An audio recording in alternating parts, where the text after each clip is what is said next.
En la Casa de la Juventud hemos invitado a una de las personas que ha vivido en carne propia todos estos abusos del gobierno mediante el órgano judicial. Él es Jonco Mato Rivera. Él tiene 41 años, es economista, graduado de la Universidad de Kansas.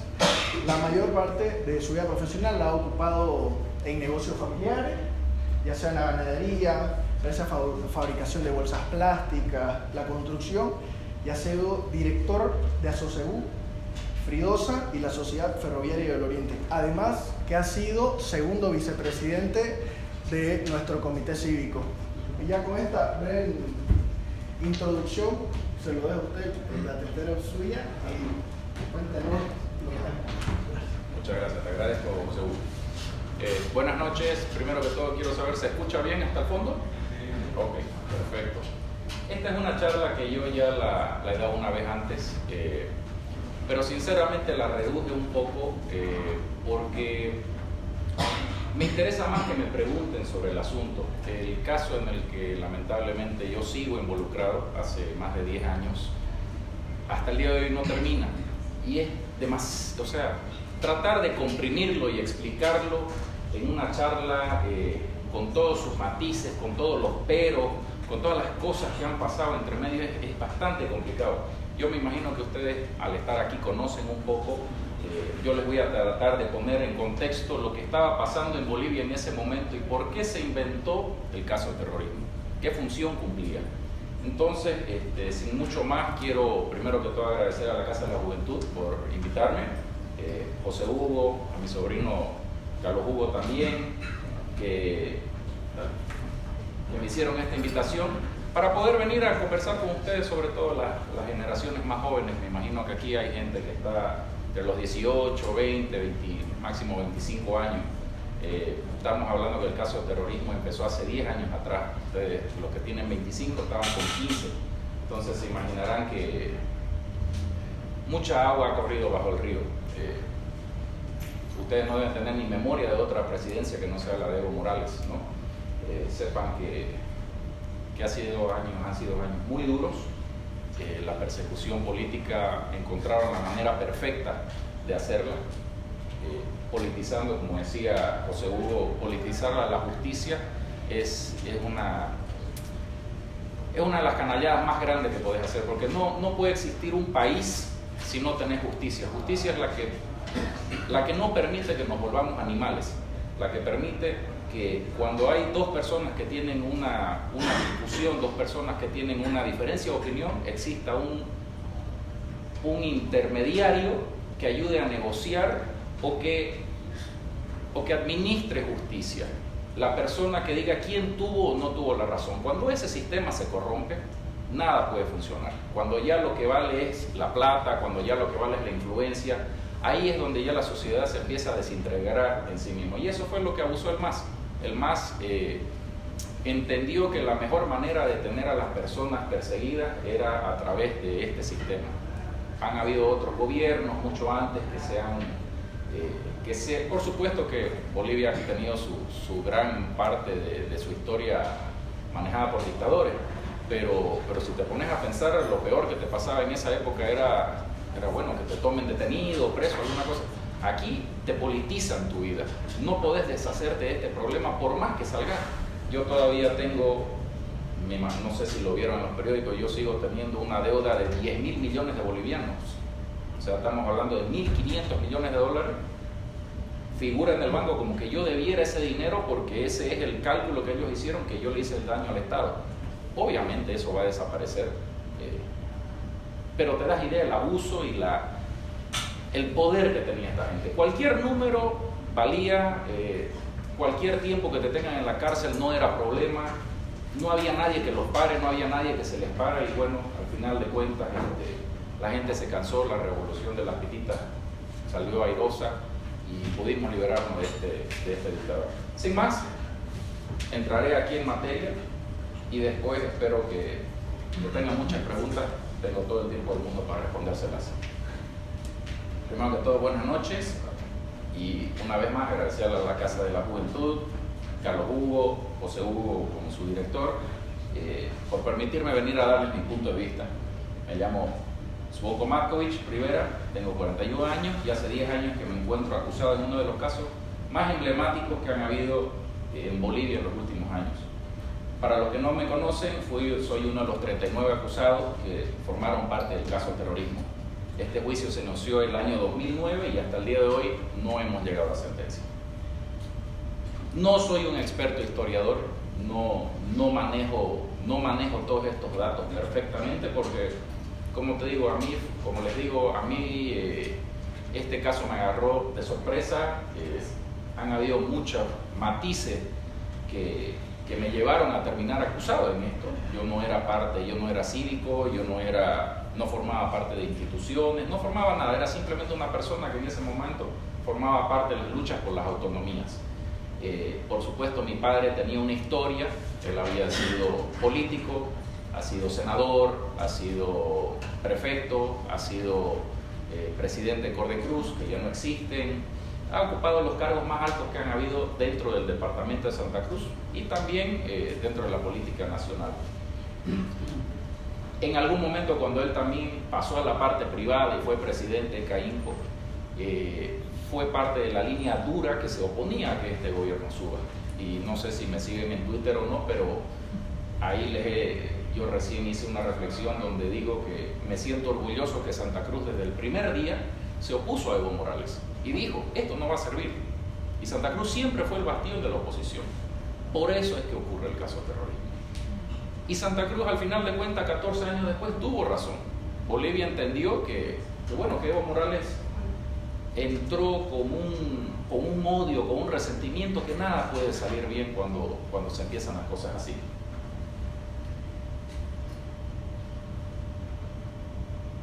Empecemos por el año 2008. Esta era la época donde se estaban llevando adelante las luchas autonómicas y la lucha por el referéndum constitucional. Hubo una famosa frase de Álvaro García Linera que se vuelve muy adecuada para describir el momento que se vivía. Él lo llegó a llamar el empate catastrófico.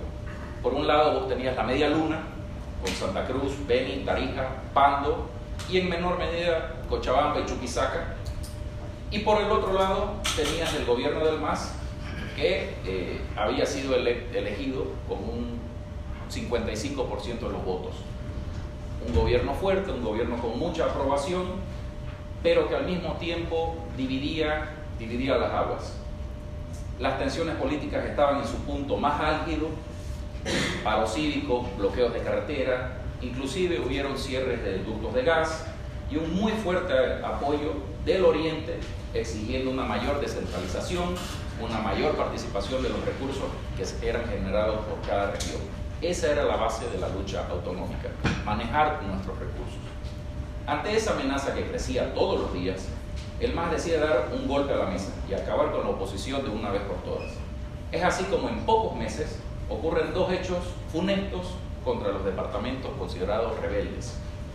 El primero, un 11 de septiembre del 2008, van tras el MAS de Pando, un departamento con una población muy pequeña y un líder que surgía por sobre los demás por su larga experiencia política.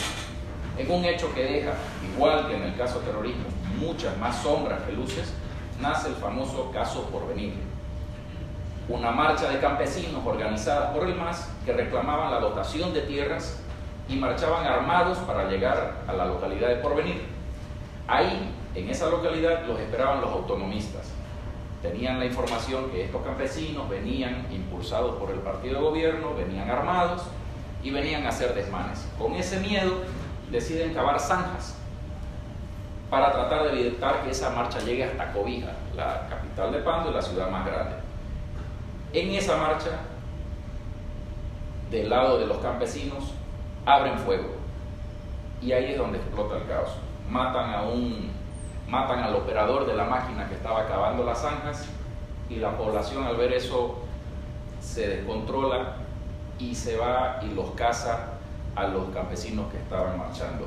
Hay videos en YouTube, hay videos en internet donde se los ve a los campesinos huyendo, tirándose al río y la gente enardecida por el abuso que recibió sin motivo alguno, disparándole. Al final de cuentas terminan, la población se enardece, los venga a sus muertos y terminan habiendo un saldo de 15 muertos, de los cuales 13 eran campesinos y 2 eran del lado de los autonomistas.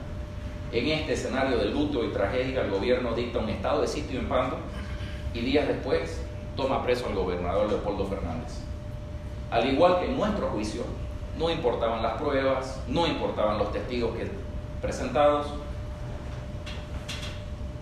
y que demostraban que este había sido un hecho deliberadamente montado y que buscaba un fin político. Este, al igual que el caso de terrorismo, fue un caso que se armó para lograr un objetivo. Se presentan las pruebas, se presentan los testigos, confirman que los campesinos fueron traídos y armados por el gobierno, y todo esto bajo las órdenes de Juan Ramón de la Quintana, que llevó esto a un enfrentamiento para buscar la excusa perfecta para encarcelar a las autoridades pandinas y mandar un claro mensaje a los demás opositores que no habían podido dominar hasta este momento. En una apreciación muy personal, considero que en un acto de total deslealtad, los demás miembros del CONALDE, les explico qué era el CONALDE. El CONALDE era la institución que era una organización que aglomeraba a todos los, en ese momento eran los prefectos, no, ya eran gobernadores, los gobernadores opositores. Vos tenías los gobernadores de Pando, de Santa Cruz, del Beni, de Tarija, de La Paz y de Chuquisaca. Tenías a todos esos gobernadores y todos actuaban en una sola línea. Si el gobierno quería hablar con alguien, hablaba con todos o no hablaba con nadie. Este CONALDE, cuando pasa lo de Pando, lo dejan solo a Leopoldo Fernández, uno de sus miembros más representativos. No acuden al lugar donde ocurrieron los hechos, no van a defender, no van a exigir que se haga una investigación verdadera, le sonará muy parecido con lo que pasó con nosotros, y se limitan a emitir comunicados por prensa. El gobierno vio esta desunión y con toda seguridad entendió que iban por el camino correcto. Al existir ya este quiebre, es notorio como de ahí en adelante se perdió la capacidad de actuar coordinadamente entre los gobernadores, los cívicos y los demás actores que llevaban adelante esta lucha. Como ejemplo, jamás el CONALDE aceptaba ir a una reunión con el presidente por separado, lo que les comentaba. Siempre lo hacían juntos. Una vez pasa los hechos de Porvenir, ya Leopoldo Fernández encarcelado, Evo Morales lo cita a todos los gobernadores a tener una reunión y van uno por uno al Palacio de Gobierno a reunirse solo con el presidente de ese momento. Entenderán que ese era un mensaje muy claro, que aquí quien mandaba no era ellos y había un poder por encima que podía hacer lo que quería cuando quería. Acto seguido, el siguiente paso para quebrar a la oposición se puso en marcha. Nosotros tenemos conocimiento, y bueno, las investigaciones así lo han dicho, que a finales del 2008 ya Eduardo Rosa, el famoso Rosa, ya estaba acá en Bolivia. Los hechos de Pando, no se olvide, ocurrieron un 11 de septiembre del 2008 y unos meses más adelante ya estaba Eduardo acá. ¿Quién lo trajo? No lo sé. ¿Con qué intenciones vino? Solo puedo adivinar. Eso sí, unos meses más tarde, el 16 de abril del 2009, se lleva adelante la segunda parte de este plan, que era ir, ya habían ido tras el más débil, ahora iban tras el más grande. El que ponía la idea, el que ponía los paros, el que ponía los cabildos, el que ponía la logística, el que ponía la plata, Santa Cruz. Esa noche ya famosa de la masacre del Hotel Las Américas, 3 personas fueron asesinadas mientras dormían en sus camas semidesnudos. Evo Morales, desde un aeropuerto en Venezuela, parado al lado de Raúl Castro y Hugo Chávez, anunciaba que había ordenado un operativo en contra de una célula terrorista en Santa Cruz de la Sierra, grupo que supuestamente intentaba asesinarlo. De ahí en adelante empieza una persecución a mansalva contra líderes, instituciones, todo esto a la cabeza del fiscal más poderoso y más temido, Marcelo Sosa Álvarez. Cuando uno revisa y mira las listas interminables de personas que fueron investigadas, uno entiende que había una clara línea de acción. Había gente de las cooperativas, J3 Aguapac, la alcaldía, la gobernación, federaciones, asociaciones en general, todas las instituciones vivas que hacen parte de este Comité Pro Santa Cruz y que le dan vida al departamento de Santa Cruz, estaban bajo investigación. Nadie se salvaba. En las listas también habían personas claves que terminaban de cerrar la historia.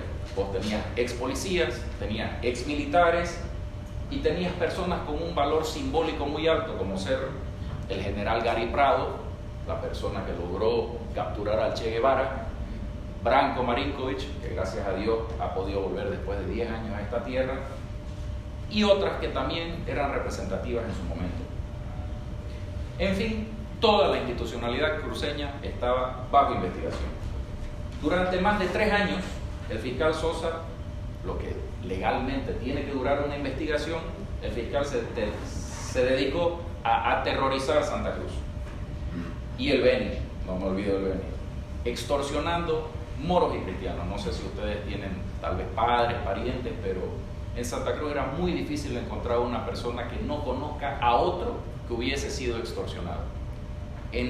Pregúntenles a sus padres, no había una sola fraternidad donde alguien no sepa de otra persona que sí lo llamaron, está en la lista, lo van a traer, lo van a buscar. La persecución no tenía fin. La institucionalidad cruceña había captado el mensaje. O se callaban o iban presos. La imagen de Juan Carlos Guedes y Alcides Mendoza, los dos muchachos que recién han logrado recuperar su libertad cuando Evo recién huyó, que estuvieron más de 10 años en la cárcel sin sentencia, fueron los 2 primeros detenidos después del asalto al hotel. Y ustedes pueden buscar en YouTube el video cuando los detienen y los llevan de short, sin polera, sin zapatos, con los ojos envueltos con cinta masking, desde Santa Cruz a La Paz por tierra. Ellos ya cuentan cómo fueron torturados durante ese viaje, cómo los policías que lo acompañaban los bajaban, les pisaban la cabeza, le decían tenés que decir esto, tenés que hablar lo otro, tenés que dar estos nombres, tenías que hacer lo uno, tenés que hacer. Aquí había carta blanca para hacer lo que sea con todas estas personas. Pero todo esto fue filmado, no fue que alguien lo filmó y no había el tema de los celulares, del WhatsApp, del Facebook Live, no. Esto el gobierno se encargó de grabarlo en televisión y pasarlo por televisión, porque ese era el mensaje. El que va contra nosotros, esto le va a pasar. Era muy fácil asustar a las personas con ese discurso. Nadie estaba a salvo. Fue pasando el tiempo, las dudas sobre el caso fueron creciendo, porque habían pruebas que iban saliendo y fracturaban la versión del gobierno. Habían cosas que no cuadraban. Vos tenías videos del operativo dentro del Hotel Las Américas, donde se veían militares venezolanos. Vos podías ver el uniforme. Entonces, ¿qué está haciendo esa gente ahí? Vos podías ver que los policías iban con mochilas de un cuarto al otro, dejando pruebas. Cuando, ya voy a salirme un poco de esto porque me voy acordando, hay las fotos que toman dentro del hotel después del hecho, y tenés cosas tan ridículas como dentro de un cuarto hay una foto de un cuadro que en una foto tiene bala y en otra foto no, el cuadro está sano. O sea, la escena había sido armada. Siguieron apareciendo más videos, como el video soborno, otro video que lo pueden encontrar en YouTube, donde tenías a 2 funcionarios del Ministerio de Gobierno pagándole $31.500 a la persona que había sido la primera en decir los nombres de los supuestos involucrados del caso. Pero esto fue tan burdo porque se filmaban las caras de quiénes eran los que le pagaban y se escuchaba lo que le decían. Le dicen, bueno, aquí están, esta es la última plata que te vamos a dar. Hoy día tenés que cruzar la frontera porque mañana está saliendo tu orden de aprehensión y no volvás hasta dentro de 6 meses, 1 año, nos volvemos a comunicar. Muchas gracias, misión cumplida. Punto. Y así todo el caso siguió.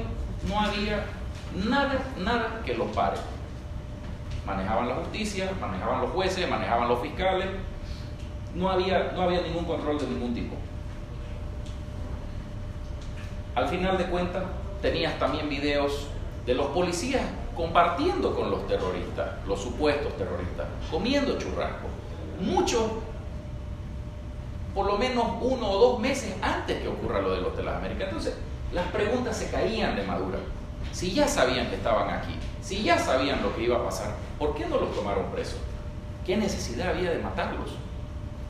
También pueden buscar en internet las fotos de cómo los mataron a estas personas. Durmiendo de calzoncillo, con tiros en la espalda, tiros en la cabeza. Son preguntas que hasta el día de hoy no hemos logrado que nos las respondan. Sin lugar a dudas, el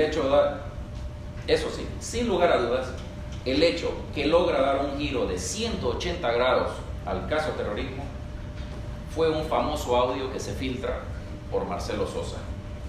Es una grabación filtrada a la prensa donde él, en su voz, admite haber armado el caso terrorismo por instrucciones del gobierno. Y además cuenta cómo se reunía con personas del caso acusadas a negociar. Una de esas personas a las que él menciona fue a mi padre. Entre sus frases más célebres está: sí, evidentemente hemos hecho algunos arreglos, pero pues no todo era para mí. Este caso fue armado por los Linera, y si el caso terrorismo se cae, el gobierno también. A raíz de este audio, una señora con una valentía increíble, la senadora Carmen Eva González, pandina, no fue ni siquiera un cruceño el que nos defendió, fue un pandino, libra una lucha encarnizada buscando justicia y persiguiendo a Marcelo Sosa por todos los estrados judiciales, hasta que por fin logra su cometido. Admiten la demanda y ya con mi padre y con el ingeniero Alberto Melgar como testigos de cómo ellos habían sido extorsionados, el cobarde fiscal capta el mensaje y huye buscando asilo a la República del Brasil. Desde allá escribe ya su famosa carta llamada Al Pueblo de Bolivia, donde admite haber armado y manipulado el caso de terrorismo por instrucción del gobierno para destruir a la oposición cívica, política y empresarial de Santa Cruz.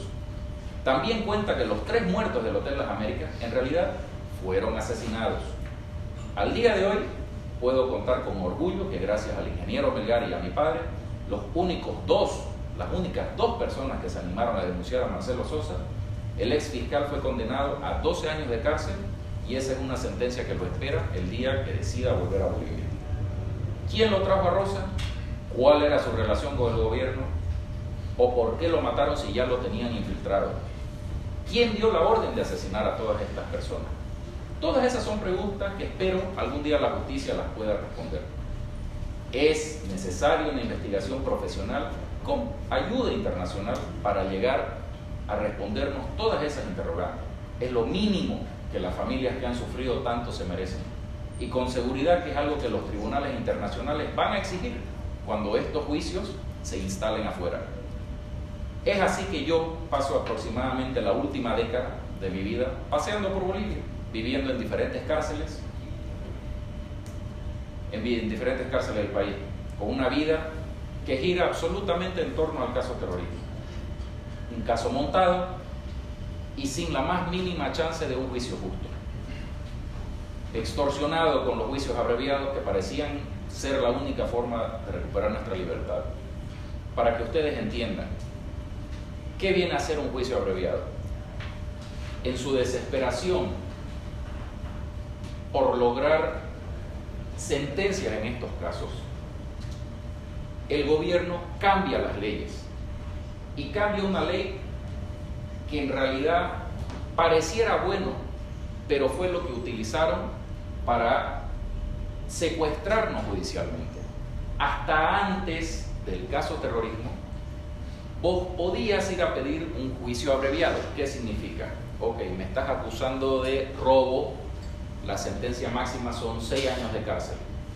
Yo quiero declararme culpable, sí lo hice, pero no me des 6 años de cárcel, dame 3. Y arreglemos eso, le voy a ahorrar tiempo y dinero al Estado y a la parte contraria para que no gasten en abogados y todo, pero a mí dame una cárcel más pequeña. ¿Qué es lo que pasa? Antes vos podías hacer eso hasta el momento antes que te acusen formalmente. El MAS cambió esa ley y lo hizo que vos podás hacer eso en cualquier parte del proceso. Yo Nosotros, a ver, el caso de terrorismo lleva 10 años. Si yo ahorita quiero, yo voy y les digo, quiero irme a un abreviado, y yo ahorita, después de 10 años, ya puedo buscar y que me sentencien. Pero ¿qué sentido tiene eso? ¿Qué le ahorré al Estado?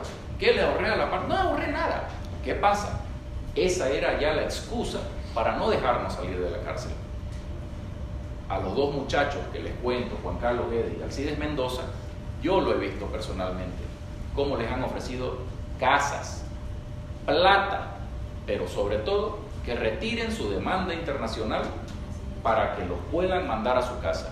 Declárense culpables, retiren su demanda internacional y yo los he visto los CDs con los planos de las casas. No estamos hablando de mansiones, pero una casa bonita, familias humildes, jugarse con la desesperación de la gente. Eso es lo que esta gente buscaba. Y es lo más valorable de estos dos muchachos.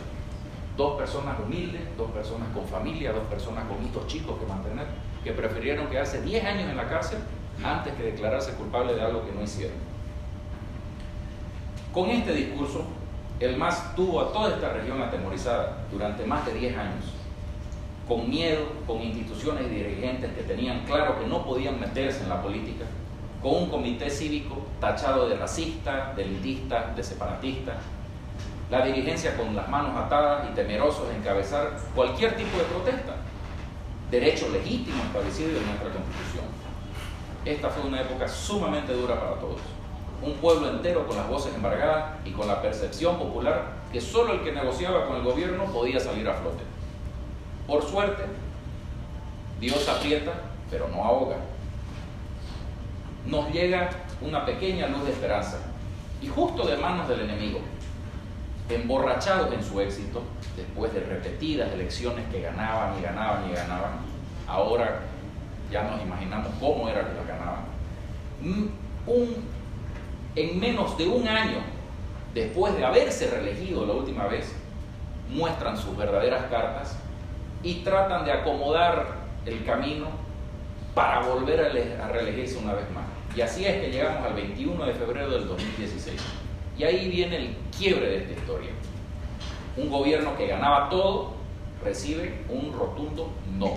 El no del 21F. Un no ajustado, pero un no al fin. Bolivia les dijo no y le negó la reelección al casi dictador Morales. Su gran error fue no respetar el mensaje claro del ciudadano. Fiel al estilo venezolano, torcieron las leyes, compraron conciencia y amenazaron a los encargados de tomar decisiones. Escudados en el ridículo argumento que la reelección era un derecho humano, se volvieron a habilitar y ahí nació la semilla que ahora por fin vimos germinar. El pueblo se unió y el tirano huyó. La revolución de las pititas logró lo que parecía imposible. Hoy día por fin sentimos aires de libertad y de esperanza. Tenemos un bebé recién nacido, una Bolivia en democracia. Hay que cuidarlo, tenemos que ayudarlo a que crezca y que madure. El MAS no ha desaparecido y tenemos que mantenernos fieles a los principios que lograron traernos hasta aquí, la unidad y la fe. Eso es lo que nos llevó a la victoria y eso es lo que mantendrá al enemigo alejado. Al día de hoy, el caso terrorismo entró en una dinámica que nunca habíamos vivido. Después de haber estado en una sala de juicio durante 10 años, donde han pasado cosas tan ridículas como estar 2 años leyendo extractos telefónicos, al día de hoy tenemos un juez que renunció y cuenta cómo ella recibía plata del Ministerio de Gobierno y lo obligaban a votar como ellos le decían. Cambió la situación. Evo Morales huyó, ya no hay quien le meta miedo a ella y por fin decidió, sí, seguramente tratando de protegerse un poco, pero decidió contar la verdad. Nosotros todo esto lo sabíamos, pero por supuesto que no había cómo probarlo. Además de eso, la amenazaban diciéndole que si no seguía las instrucciones, se le iba a cobrar toda esa plata que se le había dado durante los últimos 7 años y que la iban a mandar a la cárcel por incumplimiento de deber. Hace unos días atrás también, ya la segunda jueza ciudadana también renuncia, argumentando problemas de salud, pero efectivamente el tribunal del caso de terrorismo queda desintegrado. El gobierno, por su lado, el gobierno de la presidenta Yanine Áñez, ha conformado una comisión para tratar de analizar cómo poder acabar este caso, que todo el mundo sabe violó los derechos humanos, violó las leyes, está preñado de corrupción, etc. Y ha delegado personas para que se encarguen de analizar cómo acabar este caso. Mientras tanto, nosotros pacientemente esperamos que de una vez por todas se puedan acabar estas injusticias y que no se vuelvan a repetir estos abusos en contra del pueblo. Como mensaje final, les quiero decir que todo lo que yo viví, 8 años detenido, traslado a 3 diferentes cárceles de Bolivia, he estado encerrado en mi casa 24 horas con policías adentro, solo se puede aguantar si uno tiene el apoyo de la familia y la tranquilidad de tus convicciones. El camino se hace mucho más fácil si no tenés que cargar con tu conciencia. Y al final del día, siempre hay que hacer lo correcto, no solamente lo que convenga. Con el tiempo, la herencia más valiosa que le voy a dejar a mi hijo es el ejemplo, y que sienta orgullo del apellido que lleva, la tranquilidad que nadie pudo quebrar a su padre por más que lo intentaron. Muchas gracias.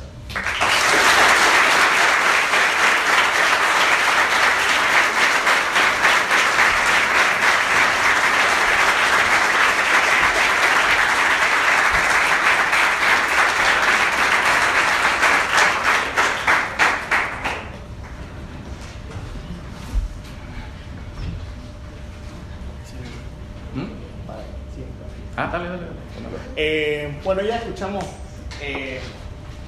su relato. Ahora, seguramente todos tenemos alguna pregunta que quizá no ha sido respondida o algo que se ha quedado y que quiere que lo respondamos. Entonces vamos a abrir una pequeña serie de preguntas. No sé si alguien está dispuesto. ¿Ale? Yo. Bueno,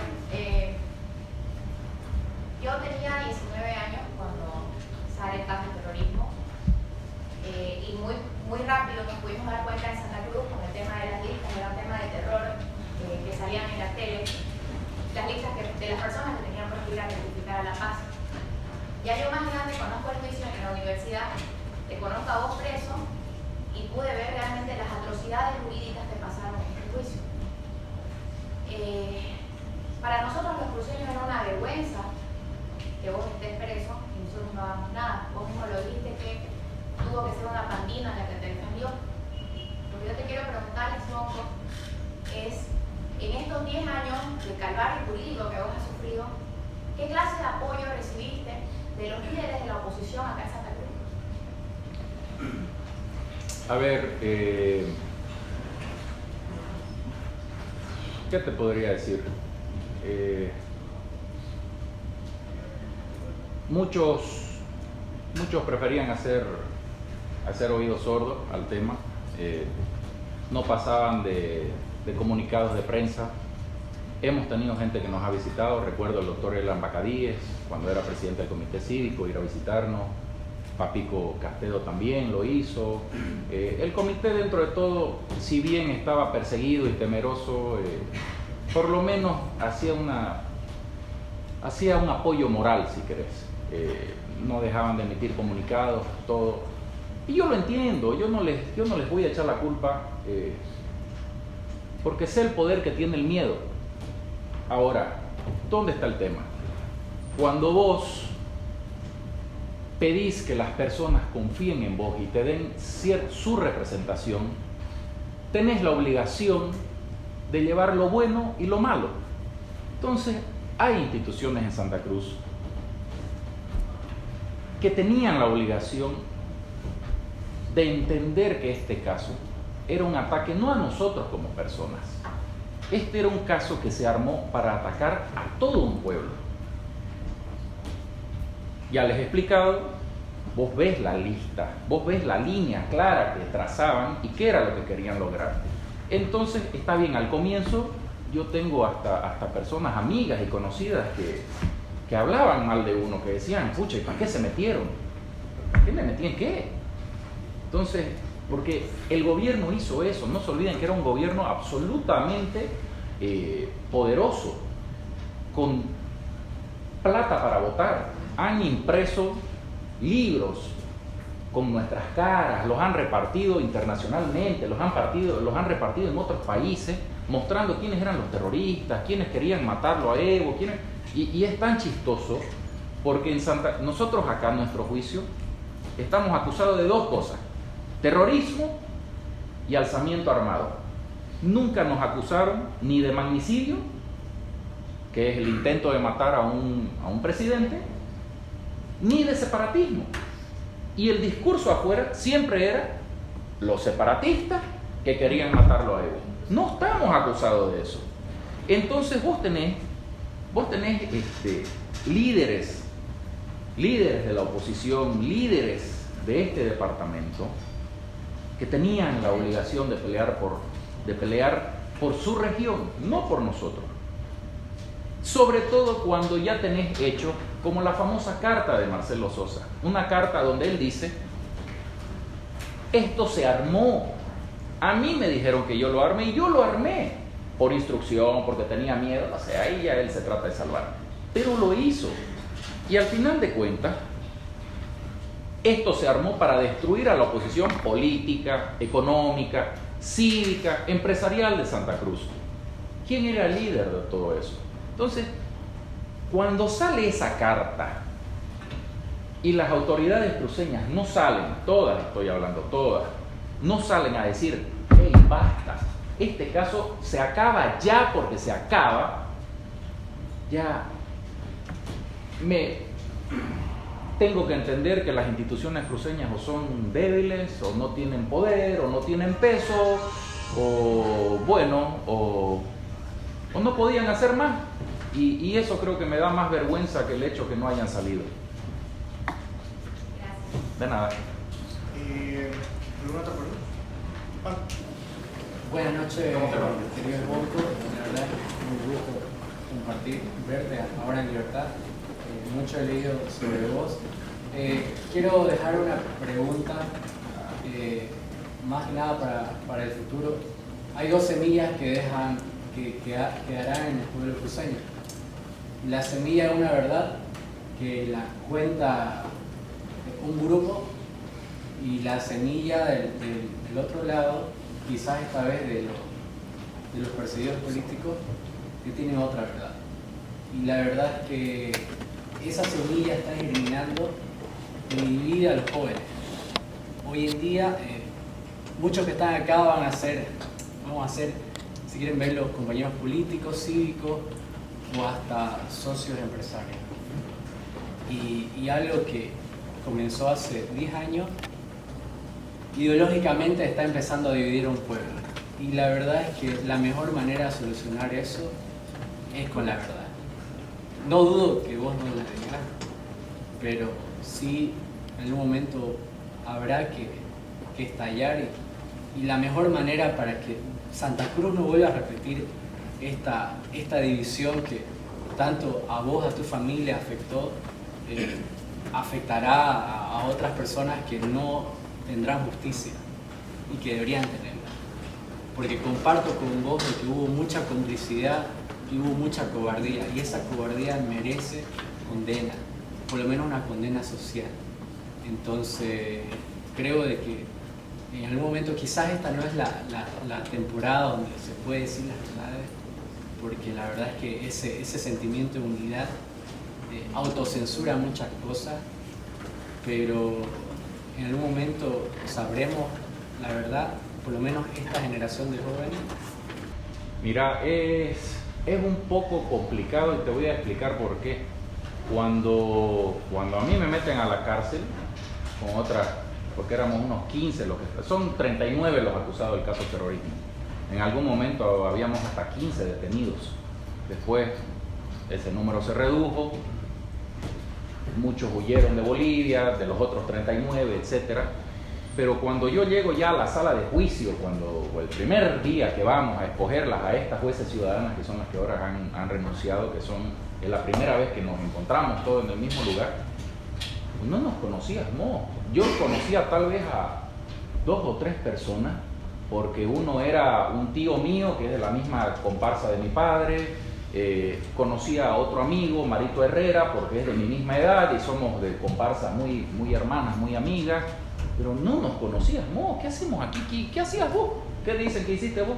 ¿Y vos qué era? Yo era el llavero. Ah, ya, ok. ¿Y vos qué hiciste? Yo era el que tenía que traer plata. Ah, bueno. ¿Y vos qué hiciste?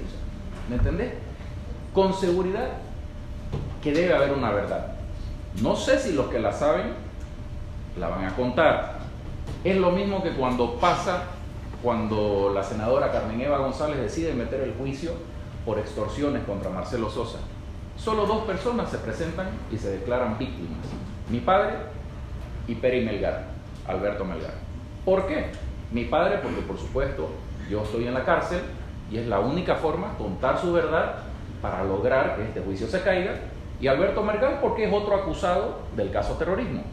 Él es un ex presidente cívico del Comité Cívico del Beni.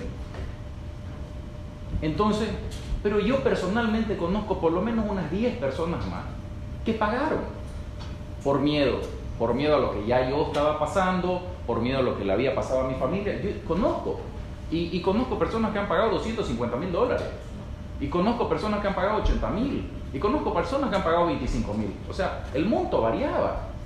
A mi padre le pidieron primero 50,000 dólares, y le dijeron, tiene hasta la 1 de la tarde para conseguirlos, porque si no, olvídese de su hijo. Y después volvieron y le dijeron, pucha, disculpe, los 50,000, eso ya no son 50, tiene que conseguir 200 más. Y le dijo, ya no tengo, les doy mi casa, vendámosla mi casa y mi casa vale más y quédense con los 200 y me dan el cambio. Y le dijeron, no, queremos efectivo. Y después ya volvió otro a decirle, ya, yo sé de la visita de los 50, sé de la de los 200 y que no pudo pagar, pero bueno, hagámoslo por 60. Deme 20 después y 20 cuando retiremos ya la acusación en contra de su hijo. Y mi padre llegó a dar 40 y no cumplieron nada. Pero no era, páguenme para que su hijo salga, no, era, o usted nos paga, o a su hijo lo vamos a condenar a 30 años de cárcel, porque esa es la pena por terrorismo. Esto no es que vos estabas comprando justicia, es que fueron y te tocaron el timbre y te dijeron, queremos tener una reunión con usted y nosotros somos los únicos que podemos arreglar este caso. Y se lo dijo Sosa en su cara a mi padre. Entonces, con ese ejemplo que te digo, que ni siquiera los extorsionados quisieron aparecer a decir, sí, escucha, a mí me lo hicieron, tengo muchas dudas que la gente que tiene más conocimiento de esto lo vaya a decir. Además, también nosotros, por lo menos yo, soy un absoluto convencido que Eduardo Rosa era un agente provocador. A Eduardo Rosa lo trajeron a Bolivia para lograr todo esto. Ahora, también me parece, porque Eduardo Rosa tenemos total certeza que trabajaba con el gobierno. Nosotros, dentro del juicio, les conté que estuvimos 2 años leyendo extractos telefónicos. 2 años. El extracto que te llega a tu casa, línea por línea, por línea, por línea, 2 años. Y nosotros en la cárcel. O sea, esto ha sido una locura, ¿me entendés? Y dentro de esos extractos telefónicos hay una llamada del teléfono de Eduardo Rosa al teléfono de su casa de Carlos Núñez del Prado, un funcionario del Ministerio de Gobierno, el que le está pagando a Ignacio Villa Vargas, que le dice $31,500, misión cumplida, buen trabajo, te tenés que ir, a su teléfono de su casa. Hay otras pruebas más, les aconsejo comprar el libro de Gary Prado, El indebido proceso. El indebido proceso, un libro donde él detalla todas estas irregularidades. Pero bueno, al margen de eso, otra prueba más que te puedo dar es que la denuncia de cuando ponen la bomba está ingresada, está recibida por el fiscal Marcelo Sosa 24 horas antes que la pongan la bomba. O sea, metieron una denuncia diciendo que se había puesto una bomba en la casa del cardenal 21 días antes que la pongan la bomba. Y a Ignacio Villa Vargas en el juicio dice, sí, lo que pasa fue que ese día no pudimos. Entonces, ¿me entendés? Esto fue, el gobierno necesitaba que este caso arranque, es lo que yo creo. Necesitaba que esto arranque y de una vez hagan algo. ¿Por qué? Porque me parece que Eduardo Rosa no solamente que trabajaba con el gobierno, me imagino que le pagaban, pero también encontró muchos incautos acá en Santa Cruz que creyeron su historia. Yo nunca lo he negado, yo lo conocí a Eduardo Rosa y lo conoció un mundo de personas, porque el tipo iba y se presentaba y decía, mira, yo vengo, que nos interesa hacer una exposición sobre cómo Santa Cruz se puede defender en caso... No se olviden, una cosa que no lo expliqué aquí, no se olviden que en esa época fue el cerco a Santa Cruz, el cerco que lideró el MAS a la cabeza de Fidel Surco y que tenía totalmente rodeado a Santa Cruz. No nos entraba comida, no nos entraba nada. Entonces, había un problema con el tema de la seguridad de esta ciudad. No es mentira que Santa Cruz recibe su luz de Cochabamba. Para darte un ejemplo, si a nosotros nos tumban las torres de luz, nos quedamos sin luz, y si nos quedamos sin luz, nos quedamos sin agua, porque las bombas de agua de Saguapac funcionan con luz. Y vos no aguantás una semana sin agua.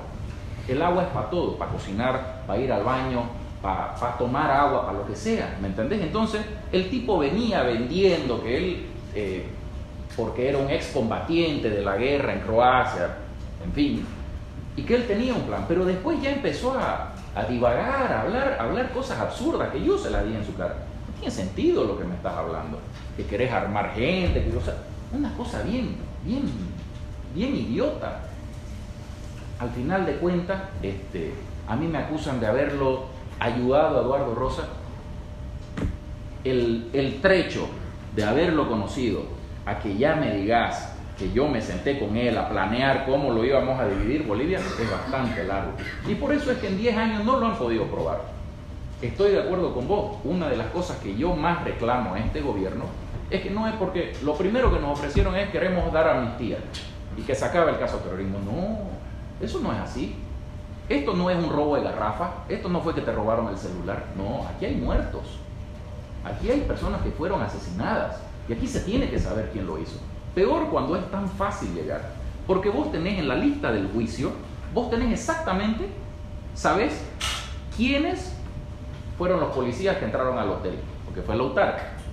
Tenés la lista de los jueces que ayudaron a que Marcelo Sosa todo estaba bien hecho, y pase y encarcelen personas y hagamos todo lo que hacían. Vos tenés los nombres de los ministros que estaban a cargo, vos tenés los nombres de los abogados del Ministerio de Gobierno que eran los que iban y le decían a la jueza, usted tiene que votar así. Vos tenés los nombres de los fiscales. Entonces, la lista de todos los que ayudaron a encubrir esos asesinatos está ahí en papeles. Entonces, yo por lo menos, en lo que he estado más visible en la tele y reclamando este tema, los trato de hacer entender al gobierno que esto no es cuestión de decir, ya aquí no pasó nada. No. Aquí tiene que quedar claro que nosotros no hicimos nada. Tiene que quedar claro que este fue un caso basado en la corrupción y en la extorsión, y tiene que quedar claro quién asesinó y quién mandó a asesinar a estas personas. Entonces, comparto, me encantaría saber la verdad, pero está en manos del gobierno. Nosotros difícilmente vamos a poder investigar y llegar a esto. Debe haber personas que la saben la verdad. Yo no sé quiénes son esas personas y tengo muy poca confianza que vayan a salir seguramente de aquí unos años más ya para darse la parte y decir no, yo sabía. O sea, eso pasa en todos lados, pero comparto que lo que más nos interesa saber es por qué pasó todo esto. Sé por qué pasó, pero ¿quién ayudó a que pase? Vale. ¿Cómo te va? Primero, es admirable verte aquí. Hay personas que un fin de semana en su casa no aguantan. Yo viví 8 años preso. Yo quiero preguntarte, primero creo que Eduardo Rosa fue un mercenario, buscó la forma de sacar de ambos lados, sintió que el gobierno le dio algo y después vio a Santa Cruz con fuerza y intentó también ver qué sacar de ahí, una apreciación. Pero más allá de eso, y sé que has pasado por muchísimas cosas, ¿qué te pasa cuando lo ves a Evo, a Quintana, cuando ves a Romero, cuando ves a todos estos tipos que desbalancearon nuestro país? Y vos, siendo una persona que lo vivió en carne propia, yo te pregunto, porque a mí me pasan muchas sensaciones, te podés imaginar, ¿qué le pasa a una persona como vos que lo vivió en primera persona? A ver, me pasó a estar en mi casa almorzando y escuchar, o sea, con la tele de fondo y el caso terrorismo, y miro, y no era el mío, era el caso de Evo Morales ahora. El caso terrorismo ya es el de Evo. Y te da chiste ver ese paralelo que tenés, cómo entró Evo Morales y cómo se fue Evo Morales. ¿Cómo entró Evo Morales? Tumbando un presidente, con la gente en las calles y el presidente saliente huyendo en avión. Se repite la historia. Por eso es importante lo que dice el amigo allá. No podemos dejar que la historia se repita. Evo Morales termina huyendo, escondido en un hangar, con la gente en las calles y huyendo en avión. Tal cual su enemigo, si querés, o lo que vos querrás llamarle, Goni Sánchez Lozada. Entonces, cuando yo veo, por supuesto que tenés que sentir satisfacción que se les acabó la impunidad, porque vos no tenés idea el poder y las cosas que hacían con nosotros. A mí me han llevado a Cochabamba, a mí me han llevado a Tarija, a mí me han llevado, bueno, primero me metieron preso en San Pedro y de ahí me trajeron a Palmasola. O sea, a mí me pasearon el país, me tuvieron 8 años en la cárcel, porque al final de cuentas, que la cárcel, como te digo, es un lugar que te termina quebrando. Nosotros, solo la persona que estuvo detenida sabe lo que te cuesta física, moralmente, familiarmente, económicamente. Por eso nosotros jamás hemos salido a decir, escucha, no, este fue un cobarde porque este se rindió, este fue, jamás. Eso nunca lo haría yo. Porque solo la persona que está ahí sabe hasta dónde da. Porque juegan con lo más íntimo, que es venir a decirte, escúchame, quita este papel de una vez, declarate culpable y vas a volver a tu casa, vas a poder volver a trabajar, vas a poder verlo crecer a tu hijo, vas a poder volver con tu madre, tu mujer no te va a dejar, o sea, todo lo que significa estar ahí y que no sepas cuándo vas a salir. Porque si vos a mí me metías a la cárcel y me decías vas a estar 2 años, por ahí aguanto. Pero, bueno, 1, y van 2, y ya no va, seguro esto se va a acabar, ya van 3, no, la ley dice que máximo 3, y van 4, no, esto ya no van a saber. Sale la carta de Sosa huye, esto se cae, ¿para qué me voy a estar yendo al abreviado ahora? Aguantemos 5, y de 5 se fueron a 6, ya para qué, vamos, ya van 7, y listo, van 8, y Juan Carlos Guedes y Alcides Mendoza llegaron a 10, ¿me entendés? Entonces, cuando yo ya veo que Quintana huyendo, Evo Morales con grabaciones de su voz incitando a la revolución armada, llamando a que no entre comida a las ciudades, o sea, contra estos hay pruebas, contra nosotros no hay un carajo.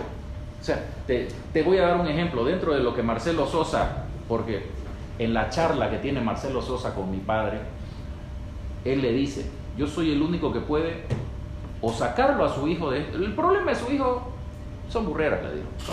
Es una llamada telefónica. ¿Cómo que? Es una llamada telefónica que creo que es de 3 segundos y una llamada de 12 segundos. Que inclusive, yo no me acuerdo de haber hecho esa llamada con Eduardo, con un teléfono que manejaba Eduardo Rosa. Que eso, para los que están estudiando leyes o abogados o lo que sea, saben que no implica nada, porque vos no sabés quién está aquí y quién está acá, quiénes son los que están agarrando el teléfono. Pero para ir más allá, porque suena una salida media fácil, no, hay otra persona que fue llamada a declarar, investigada en el caso de terrorismo, que tenía llamadas con ese mismo número, y él va y dice, ese teléfono yo lo tengo anotado como de Alejandro Melgar, otro de los acusados de este caso. Ah, ya, perfecto, váyase a su casa. No está acusado aquí, pero a mí sí me meten a la cárcel. Evidentemente, habían instrucciones de quién podía salir y quién no podía salir. El hecho de tenerme a mí implicaba muchas cosas. Tenías un muchacho de una familia conocida, su padre había sido político, en algún momento mi padre fue sumamente crítico con Evo Morales, inclusive le prohibió la entrada a la Feria Exposición, etc. Y cuando acordás, me volví el ejemplo de lo que le pasaba a las personas que iban en contra de de Evo Morales, porque no importaba quién eras, no importaba qué te llamabas, no importaba nada. Si el gobierno te quiere meter preso, te va a meter y ahí te vas a quedar. Y no lo digo yo por darme nivel o lo que sea. Me lo dicen porque he estado preso con todos los casos políticos de Bolivia. Yo he estado preso con don Leo, con Leopoldo Fernández, he estado preso con don Guillermo Fortún, que lo terminaron matando, no dejándolo ir al médico, que ahora Carlos Romero se hace el pobrecito, pero yo lo he visto a Guillermo Fortún que le nieguen policías para ir a sus citas médicas. Y no es que vos podés ir al médico el rato que te da la gana. El juez te lo tiene que aprobar, te tiene que decir tal día usted va a ir, y si no salís ese día a esa hora, no salís. Tenés que volver a hacer ese trámite. Y si ese día que tenías que salir no te mandan policías, no salís. Y estamos hablando de un señor mayor, mal del corazón. O sea, lo fueron llevando, lo fueron desesperando, y yo lo he visto que lo saquen cargado de la cárcel, ya desvanecido, a que vayan y lo operen de emergencia del corazón. De la operación salió bien, pero ya del posoperatorio no aguantó. Lo mismo le hizo Carlos Romero a José María Bacovich, que José María Bacovich, todos los médicos profesionales de primer nivel decían no puede ir a La Paz, pero se consiguen un médico del IDIF, un médico que no tiene ninguna especialidad, que firme un papel que diga sí, él puede ir durante 6 horas a La Paz. Bajó del avión y se murió. Y no sí, a mí también cuando estaba, y a Juan Carlos Guedes también. La cosa es quebrarte. Cuando vos estás en sus manos, ya lo que logran es quebrarte. Leopoldo Fernández, la única forma que logró salir de la cárcel fue porque se enfermó de todo, porque le dio cáncer en el riñón, porque le tuvieron que sacar la próstata, y porque, ¿qué fue lo otro? Y le vino tuberculosis. Las 3 cosas juntas. Si no, no salía de la cárcel. A Leopoldo lo mandaron a Chonchocoro. O sea, este gobierno, si algo supo, fue ser abusivo. Abusivo y maldito y malo, y a destruir familias enteras. Entonces es muy difícil tenerles pena, ¿me entendés? Yo no pido venganza, pero bueno, cuando las ves sufriendo y ya cuando lo ves haciendo ese teatro, yo te puedo contar lo que sufrió el general Gary Prado. El general Gary Prado es un héroe nacional. Eso tiene que quedar claro. Y lo tenían echado en una sala como esta, en una camilla allá en la esquina, porque él es paralítico hace 35 años, creo. O sea, ya esas piernas son piel y hueso, no tiene músculo, no tiene nada, porque no, por supuesto no tiene ejercicio físico. Y lo tenían echado en una camilla porque el juicio no puede avanzar si no están todas las partes presentes. Como ellos querían que el juicio avance a la fuerza, lo tenían echado en una camilla allá, y cada ciertas horas iban y lo volcaban, porque no podía estar en la misma posición todo el día, pues, como un pollo, así, ¡pac! Eso a un señor de 80 años, ¿no? Eso no tiene nombre. Y verlo ahora con su sábana, pues, no. Hay muchas cosas que yo le podría decir a él en la cara, y seguramente las vamos a poder decírsela, porque le hemos metido un juicio por este tema del pago de pasajes y viáticos a la jueza, para que entiendan cuál es el problema de pagarle pasajes y viáticos a la jueza.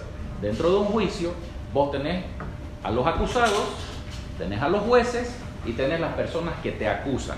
No puede ser que la persona que te está acusando le pague a los jueces pasajes y viáticos. Eso les daba derecho a ir a decirle, como lo cuenta la jueza, que le decían, vos tenés que votar como el que te paga te dice. Eso es el problema. Y toda esa plata salía del Ministerio de Gobierno. Entonces, ¿quiénes eran los ministros de gobierno en esa época? Carlos Romero, Jorge Pérez y Hugo Moldes, más sus viceministros y etcétera. Entonces, en algún rato esto va a llegar a juicio, en algún rato nos van a llamar como testigos, en algún rato le voy a volver a ver la cara. Entonces, esperemos. Vamos con la siguiente pregunta. Mico, después Hugo. ¿Cómo estás, Juanjo? Un gusto verdaderamente verte libre. Gracias, Martínez, trabajé en el Observatorio Boliviano de Derechos Humanos como 3 años. Seguí muy de cerca tu caso junto a José María Bacovich también. Y bueno, todos los abusos que se han visto dentro de este gobierno. Mi pregunta para vos era personalmente, después de bueno, ahora recuperar tu familia, tu libertad, de volver a transitar por Santa Cruz, ¿qué se viene para vos? ¿Cuál es tu estado de ánimo? ¿Cómo te sentís? O sea, conocerte más en una punta muy personal de preguntarte qué se viene para Junco ahora. Por supuesto, porque recuperar recuperar la libertad pues no tiene precio, ¿no? Poder ya compartir con la familia, yo lo dejé a mi hijo de 1 año y medio, no lo vi crecer, ya Milan ahora lo recuperé de 10 años, ¿entendés? Crear esa relación con mi hijo es lo que más me interesa ahorita. Tengo que rehacer mi vida también, estoy volviendo a trabajar. Tenés que volver a rehacerte. Estás hablando que los 10 años estuviste parado, ¿me entendés? Y tu familia, por eso les digo, aprecien lo que es la familia, porque cuando vos estás en la cárcel es en lo único que te puedes apoyar. Yo, gracias a Dios, tengo amigos incondicionales de todo tipo, colegio, comparsa, gente que de todos lados, nunca en ningún lugar donde estuve dejaron de ir a visitarme. Y gracias a Dios eso me demostró que bueno, que uno algo bueno sembró, porque la gente jamás lo abandonó a uno. Entonces, ¿qué se viene para mí? Buscar que esto no vuelva a repetirse. Santa Cruz no puede volver a ser blanco de lo que fue. La gente tiene que aprender de esta historia. Esta historia no puede ser en vano, no puede haber sido en vano. Todo lo que nos pasó tiene que quedar grabado, así como quedó grabado Terevinto, así como quedó grabado Ñanderoga, así como quedaron grabadas todas las historias negras de Santa Cruz. Esto tiene que quedar grabado. Y Bolivia tiene que saber lo que nos hicieron, porque es muy fácil decir que Santa Cruz es racista, que Santa Cruz es separatista, que Santa Cruz... Entonces, a ver, a mí me une una amistad con Luis Fernando. No porque yo lo haya conocido antes, yo lo conocí en la época que yo postulé al Comité Pro Santa Cruz, pero me demostró ser una persona que tiene una lealtad increíble y me enorgullece. Quiero que ustedes vean la diferencia del discurso.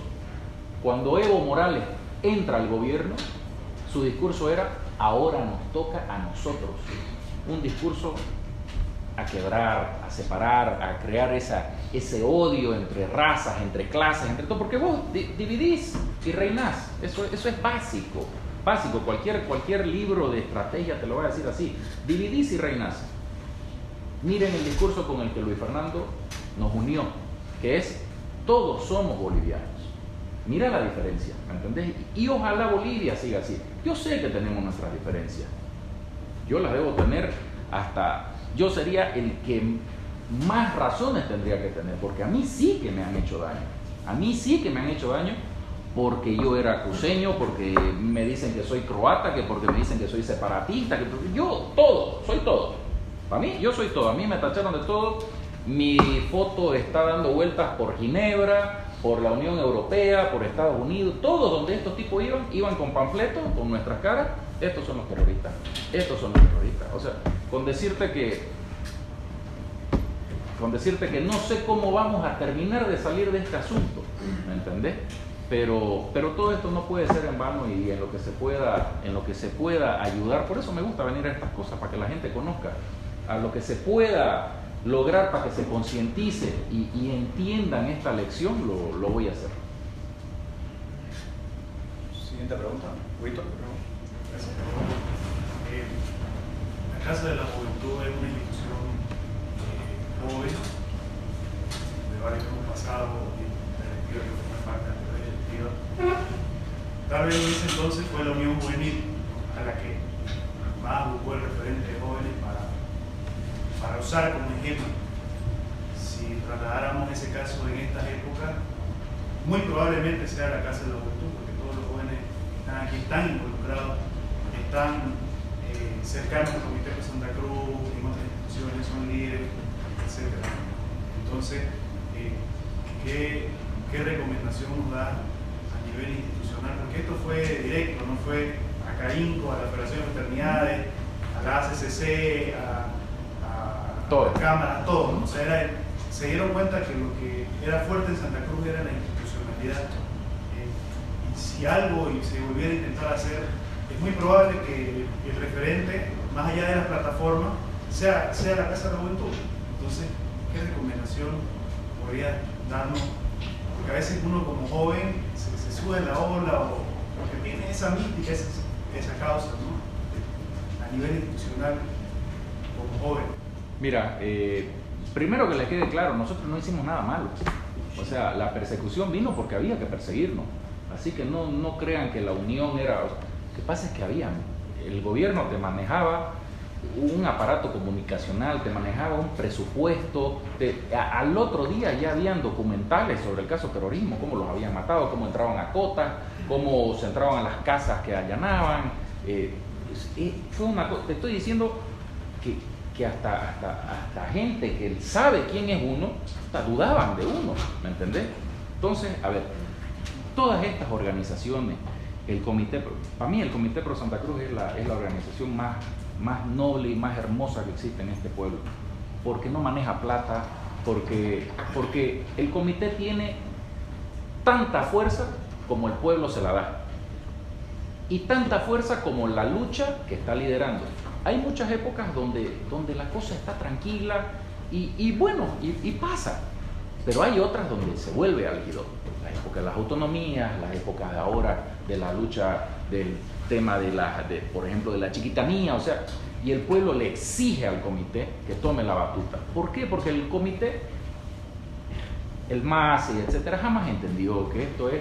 Aquí vos tenés sectores que son los que vienen y apoyan. Aquí los empresarios tienen un voto y hay otros 23 votos más. No es así. Entonces, estas instituciones son importantísimas porque les enseñan a ustedes a participar, a venir, a dar ideas, a apoyar, porque los líderes pueden ser buenos o malos, pero las instituciones quedan. Las instituciones no son malas.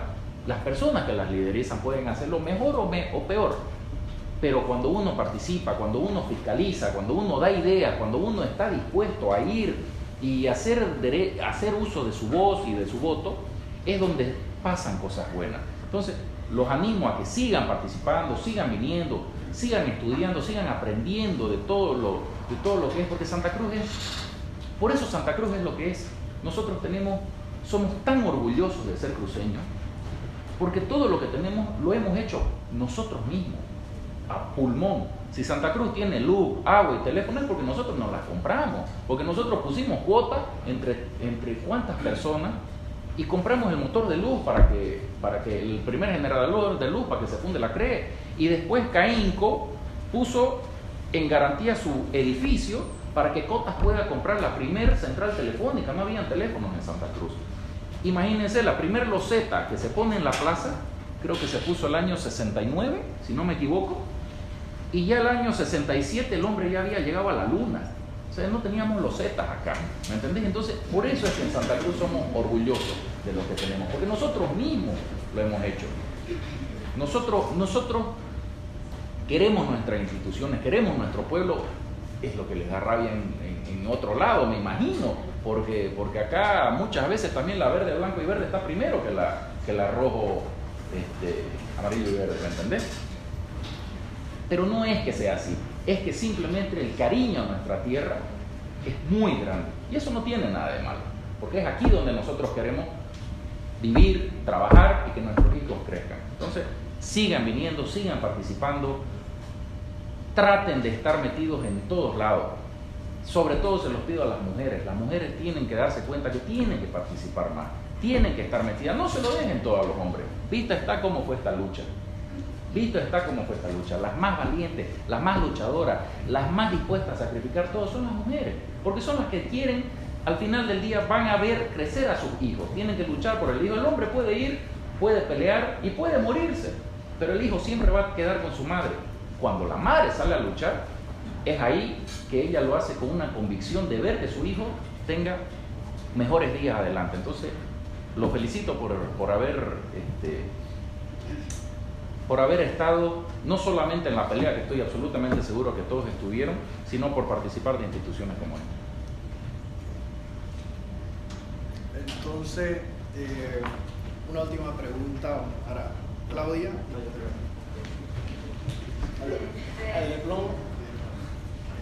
Buenas noches. Mi pregunta es, para ustedes, después de haber pasado todo este calvario, ¿no?, de 10 años de justicia, y después de ver lo que pasó, 21 días de lucha, ¿cómo ve usted el futuro del país y de Santa Cruz? ¿Y qué se lleva de todo esto? Mira, lo que pasó fue increíble.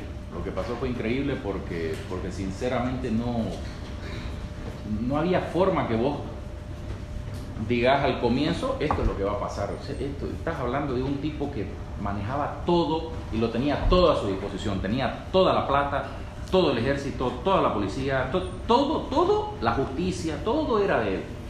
Y la gente se fue cansando, y la gente se fue cansando, y la gente salió.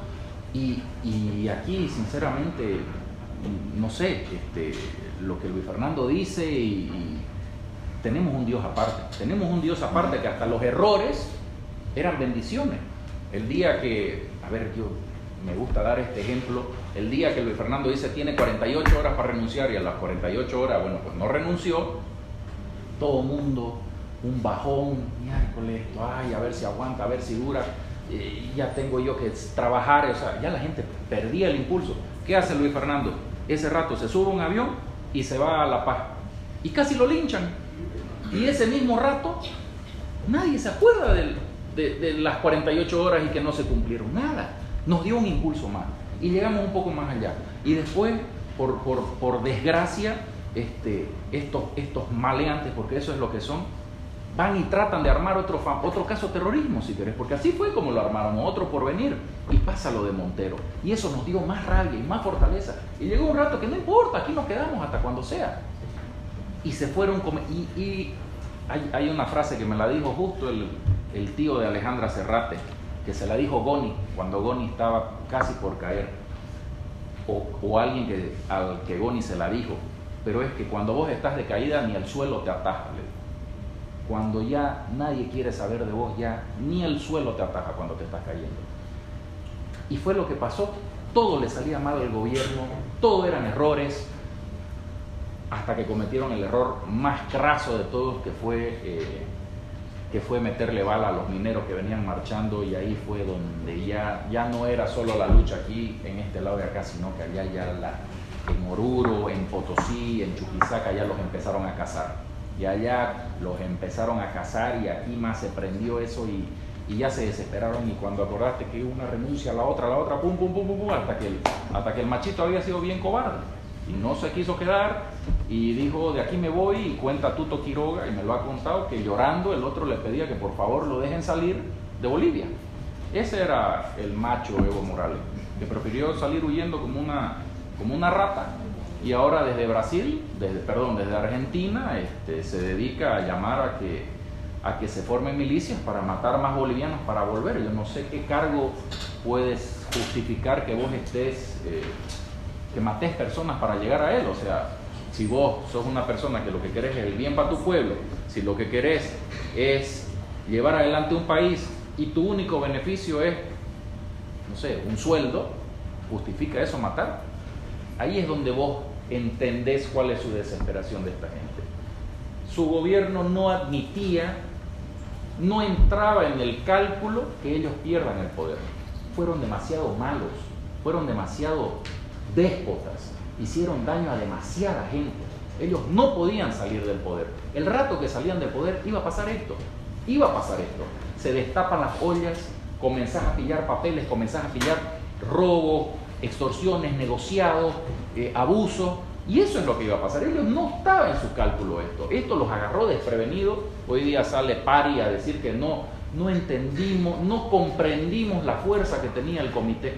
Claro que no la entendiste, porque vos creías que con tu fuerza era suficiente y que podías cometer los abusos que vos querías y no iba a pasar nada. ¿Por qué? Porque venían 14 años haciéndolo, hasta que sinceramente, bueno, yo sigo creyendo que tuvimos un Dios aparte que nos enfocó, que nos direccionó y que nos llevó de la mano a que logremos por fin esta libertad, ¿no?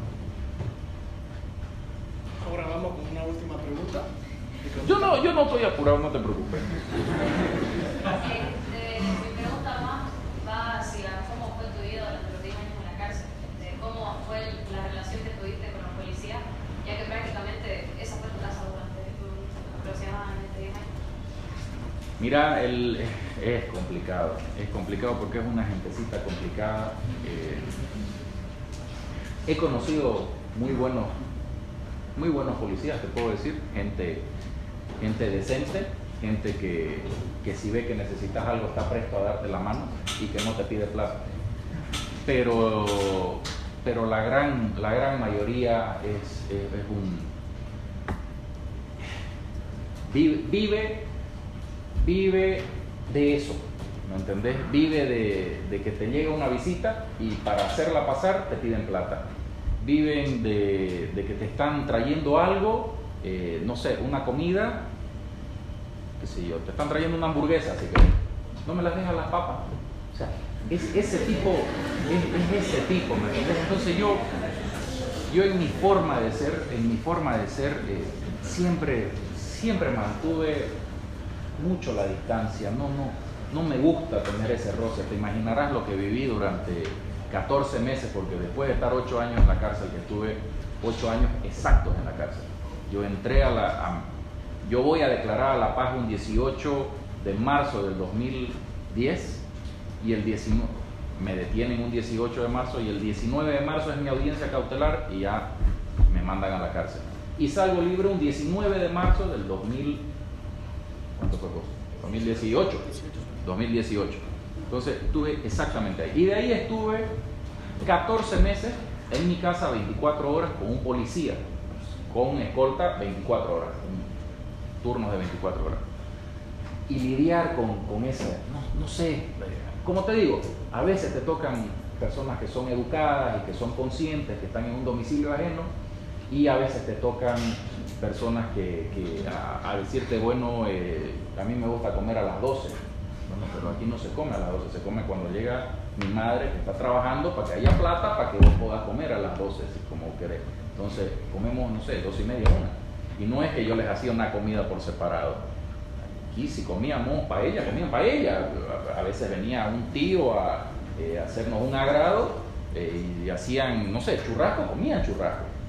No se trata mal a la persona, no le vas a negar un plato de comida a nadie, ni un lugar donde esté. O sea, las cosas eran claras, pero evidentemente hay gente que juega con la desesperación de otras personas. A mí me ha pasado que me vayan a visitar un día que no era designado día de visita y que no la dejen entrar. Pero yo explicarle, mira, estamos en La Paz, yo no soy de La Paz. Yo no escojo qué día viene alguien desde Santa Cruz a La Paz y decide venir a visitarme, o sea, entiéndanlo. Y bueno, ese favor me costaba 100 pesos, o sea, es un lugar bastante complicado de vivir. Bueno, yo creo que harto nos ha contado y harto se tiene para... Por eso te dije que lo hacía corto, porque las preguntas es donde más se saca provecho. Seguramente ya, seguro, alguno le va a hacer una pregunta, pero por nuestra parte ya estamos acá. Por favor, démosle un aplauso.